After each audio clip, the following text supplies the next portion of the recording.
Hello and welcome to another episode of the build up to Paris Paralympics. आज हमारे साथ सचिन खिलाड़ी। पहले भी रेप स्पोर्ट्स के साथ सचिन भाई चुके हैं। एक बार फिर से बात करते हुए बहुत अच्छा लग रहा है। सचिन भाई बोलिए, आखिरी का कुछ हफ्ते बाकी है, कैसा लग रहा है? प्रिपरेशंस कैसे चल रहा है पैरालंपिक्स का? प्रिपरेशन तो बहुत अच्छा किया है सर हमने। पूरा प्रैक्टिस सेशंस बहुत अच्छा गया। मैं पुणे में ही प्रैक्टिस करता हूँ, महाराष्ट्र में। पहले भी मैंने एशियन गेम्स का भी प्रैक्टिस पुणे में किया है, और अभी ओलंपिक्स का भी प्रैक्टिस मैंने पुणे में किया है। तो प्रैक्टिस तो बहुत अच्छा गया है। अभी देखते हैं, बहुत एक्साइटमेंट है पैरालंपिक विलेज में जाने का। उधर का इवेंट का बहुत हाँ, एक्साइटमेंट है, देखते हैं। ये बोलिए कि आपने एशियन गेम्स के बाद वर्ल्ड चैंपियनशिप भी आया पेरिस में, कोबे में, जापान में गोल्ड मेडल आता जा रहा है। पर ये पैरालंपिक्स जो है, ये मंच थोड़ा अलग है। सो एक ही स्पोर्ट आप खेल रहे हो, वहां पे दूसरा कंपटीशन में गोल्ड आ रहा है। ये पैरालंपिक्स का प्रेशर कैसे आप देख रहे हो कि ये टूर्नामेंट क्या अलग है दूसरों से? देखा जाए तो वही कॉम्पिटिटर है, वही लोग हैं। मतलब कॉम्पिटिटर तो वही है, खाली पैरा ओलंपिक्स विलेज और वो, और ये बड़ा थोड़ा सा माहौल रहेगा। लेकिन मैं तो ऐसे ही सोचता हूँ कि वही लोग हैं, उन्हीं को हराना है और गोल्ड लेके आना है। तो ये जो अलग सा है, इसका मैं क्या खुद तो अलग सा प्रेशर प्रेशर नहीं ले होता है? रहा। हाँ, आप इसको एक्चुअली कैसे डील देखा करते जाए हो, ये तो जो गेम का?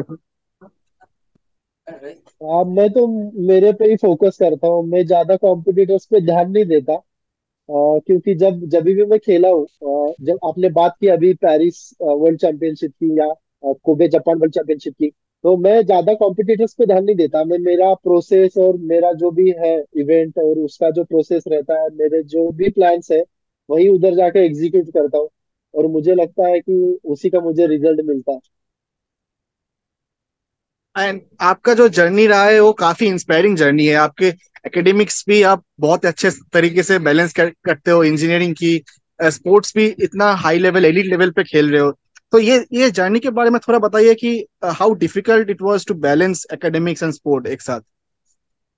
हाँ, वो तो है। मुझे भी पर्सनली ऐसे लगता है कि स्पोर्ट्स का मतलब खाली खेलना नहीं होता। स्पोर्ट्स में भी दिमाग का बहुत जरूरत है। और एकेडमिक्स और स्पोर्ट्स सब एक साथ में ही लेके चलना होता है, क्योंकि हमारे घर में सिखाया जाता है, या ऐसा माहौल होता है। हमारा कल्चर वही है कि पहले पढ़ो, बाद में खेलो।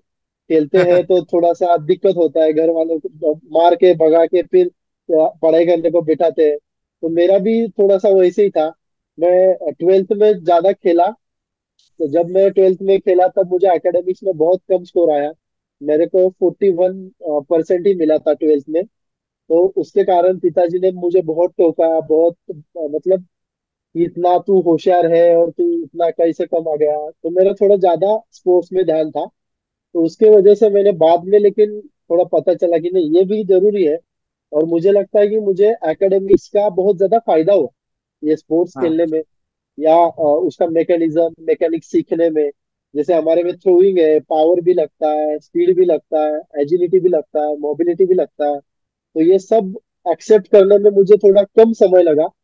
और ज्यादा मैं एकेडमिक्स को इसका दे दूंगा महत्व, या मैं इंजीनियरिंग किया हूँ तो उसका सब इधर मैं यूज करता हूँ। तो मुझे लगता है कि प्लेयर्स को दोनों साथ में लेके चलना चाहिए। बहुत ही अच्छे तरीके से आपने बताया कि कोई अगर खेल रहा है और पढ़ाई के, मतलब कोई अगर एकेडमिक्स में अपना करियर बना रहा है, उनको भी खेलना चाहिए। तो खेलने से एक ओवरऑल डेवलपमेंट आता है।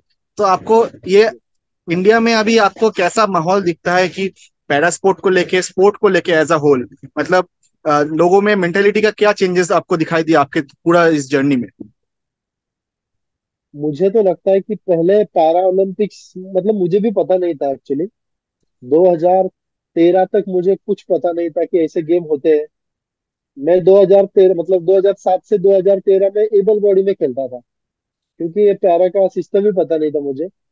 लेकिन जब मैं थोड़ा पढ़ाई में गया 2014-15 में, मैं कॉम्पिटिटिव एग्जाम जब दे रहा था, तब हाँ। मुझे पता चला कि देवेंद्र झांझरिया भाई साहब करके कोई ऐसा है जो राजस्थान से है, और उन्होंने पैरा ओलंपिक में गोल्ड मेडल लिए है 2002 में या उसके बाद। तो मुझे ऐसा रियलाइज हुआ कि स्पोर्ट्स खेल के भी इतना अचीव कर सकते हैं जब उनको अर्जुन अवार्ड ही मिला, मतलब हाँ उनको खेल रत्न मिला या पद्मश्री मिला, पद्म भूषण मिला।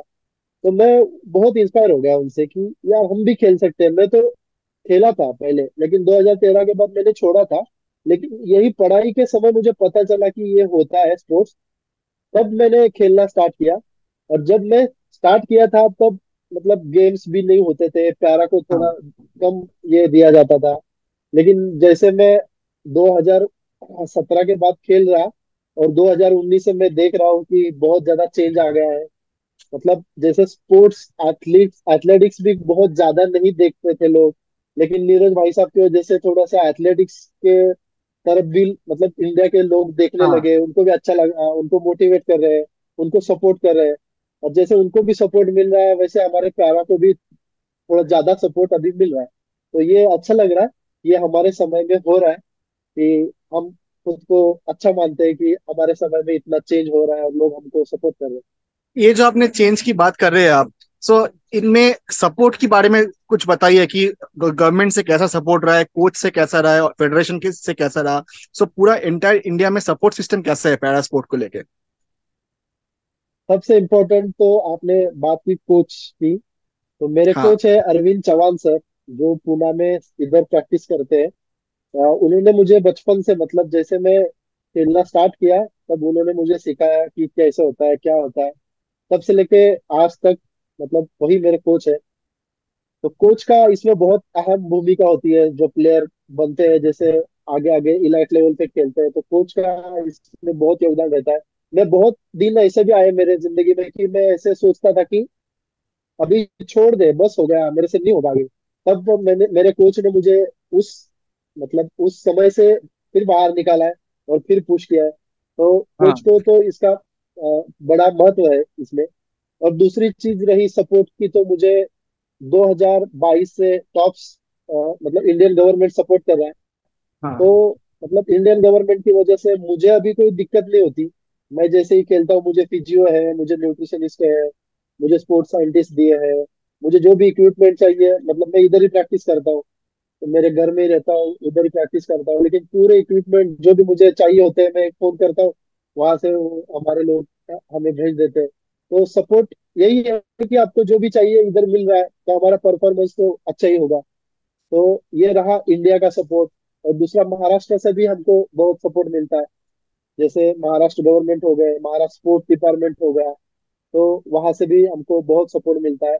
मतलब उनसे भी हमको जो भी चीजें चाहिए, इक्विपमेंट या कुछ भी, तो वो तुरंत तैयार रहते हैं हमारे लिए कि हाँ बताओ क्या चाहिए, हम आपको प्रोवाइड करेंगे। और मैं नाम लेना चाहूंगा, मतलब मेरे फिजियो है आलाप सर हाँ और अभिषेक सर। तो उनका तो मतलब हफ्ते में 3 बार वो मेरे साथ रहते हैं।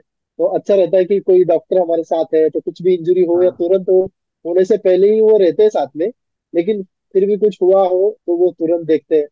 तो ओलंपिक गोल्ड क्वेस्ट का ओजीक्यू भी हमें सपोर्ट करता है। तो अच्छा लगता है कि सब लोग हमें सपोर्ट करते हैं। आपने एक बात बोली कि एक समय ऐसा आया था कि लगा था अभी स्पोर्ट्स छोड़ दे। सो ये जो फेजेस, टफ फेजेस आता है, सो इनको ओवरकम करने के लिए mental fitness and mental strength बहुत ज्यादा जरूरी होता है। सो आपका मेंटल सपोर्ट कौन है एंड आप क्या करते हो to keep yourself mentally fit. मुझे लगता है कि सबसे इम्पोर्टेंट फैमिली है। जब भी आदमी को ऐसा कुछ लगता है कि मतलब जिंदगी में कुछ भी ऐसा लगता है कि अभी बस हो गया, हमसे नहीं होगा, तब उसको फैमिली याद आती है। फैमिली को देख के ही आदमी फिर इंस्पायर होता है। और कोरोना की वजह से सबको पता है कि ये मुझे नहीं, सब पूरे वर्ल्ड को इसका हाँ मतलब नुकसान हुआ है। तो मुझे भी थोड़ा सा मतलब 2020 में ही मैं इंटरनेशनल सिलेक्ट हुआ था, लेकिन उसमें मैं जा नहीं पाया चाइना में, और चाइना में ही इवेंट था मेरा। 2020 में मार्च में ही था इवेंट, लेकिन उधर मैं जा नहीं पाया, और उसकी वजह से मेरा 20 और 21 चला गया, दोनों 2 साल। और फिर मैं 2022 में फिर मतलब खेल के इंटरनेशनल कैटेगरी लेके फिर अभी खेल रहा हूँ। मतलब वो 2-3 साल मुझे बहुत टफ थे, क्योंकि एक तो कोरोना था, बाहर जाना मतलब बंद था, प्रैक्टिस भी बंद थी। तो मैं गाँव में ही था, मेरे पिताजी के साथ रहता था। तो फैमिली के साथ वो थोड़ा सपोर्ट हुआ कि फैमिली के साथ में थोड़ा ज्यादा रहा, वक्त बिताया। और उधर थोड़ा सा गांव में रह के मैंने डेवलपमेंट किया कोरोना के काल में। तो मुझे लगता है कि फैमिली का सपोर्ट सबसे इम्पोर्टेंट होता है जब हमारा टफ टाइम होता है। तो थैंक्स टू माय फैमिली। बहुत ही अच्छा लगा सुन के। आखिरी का कुछ सवाल।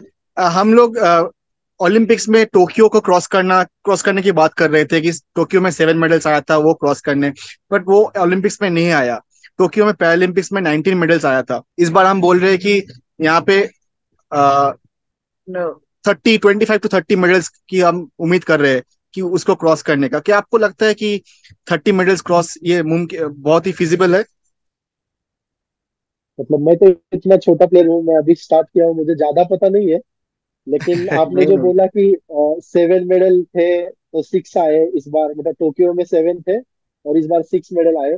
तो मैं भी देख रहा था, मैं भी थोड़ा सा, मतलब नहीं क्या, मुझे भी चाहिए थे और इसके मेडल आए, इसके मेडल आए। तो ठीक है, कुछ प्रॉब्लम्स हुए, इंजरीज आई लोगों को, प्लेयर्स को थोड़ा सा डिस्क्वालिफिकेशन का सामना करना पड़ा। तो हमारे देश के लिए ये टफ टाइम है। हाँ लेकिन उनको थोड़ा सा प्रॉब्लम हुआ था, तो हम भी यही सोच के जा रहे हैं अभी कि मतलब उनको प्रॉब्लम हुआ, इंजरीज हुई या दिक्कत आई, तो उनके जो कम मेडल आए हैं वो हम भर के लाएंगे थोड़ा सा। मतलब उनके मेडल जो कम आए वो हम थोड़ा सा ज्यादा करके वो गैप भर देंगे हम। और मेडल का तो पता नहीं, लेकिन हमारी तरफ से, सारे प्लेयर की तरफ से थोड़ा सा ज्यादा कोशिश करेंगे। हमारे हाथ में तो उतना ही है। काफी पॉजिटिव हो आप। मुझे बहुत ही अच्छा लग रहा है आपसे बात करके।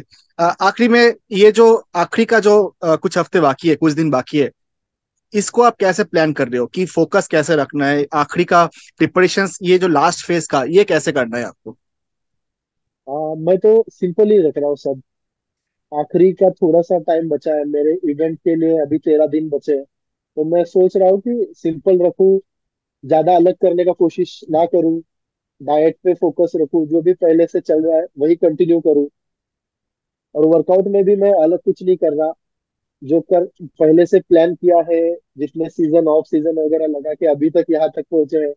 तो सिंपल सिंपल रख के एकदम लाइट लाइट करके, ऐसे ही मैं प्रिपेयर करके लास्ट में, ऐसे ही मेरा प्लान होता है कि सिंपल रहो, मस्त रहो, खुश रहो और इवेंट खेलो। बहुत ही अच्छा लगा आपसे बात करके। हम अभी पेरिस में ही है, आप लोगों के लिए वेट कर रहे हैं। तो जल्दी आइए। आप 25 को आ रहे हैं, आपने मुझे बोला। जल्दी आइए, फिर से एक बार आपसे बात करने के मौका जरूर मिलेगा। And all the best for the Paralympics. उम्मीद है कि आपके मेडल आने के बाद फिर से एक बार इंटरव्यू करने का मौका मिले। Thank you so much Sachin भाई, यस हमसे यस। जुड़ने के लिए। Thank you so much, thank you so much. Thank you, thank you.